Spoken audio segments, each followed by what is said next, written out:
Good morning, good morning. So we're doing installation today of 155 feet of chain link. So we already have everything, the gate and everything that has to be done. All right, let's get it going.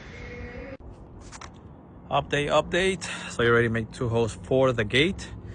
This is the cord that is gonna go all the way up to there, and then it's gonna hit the little wall.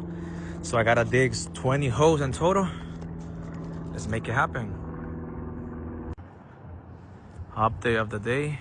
So we already added all the posts. So pretty much almost done. We just gotta add the cement in some of them. So how we do it, we anchor it and then we just weld it so nobody can take it out. And then we just add the cement, so that makes it more secure. All right, let's get it going. What's going on? So an update. So we're almost done. Let me go.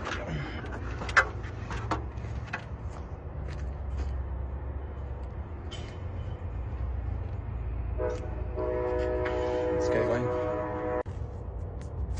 Last update of the day. So we're almost done with the razor wire.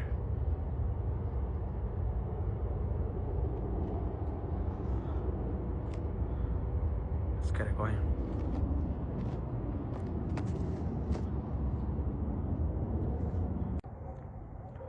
What's going on? So we're done with the project. 155 feet of chain link with razor wire.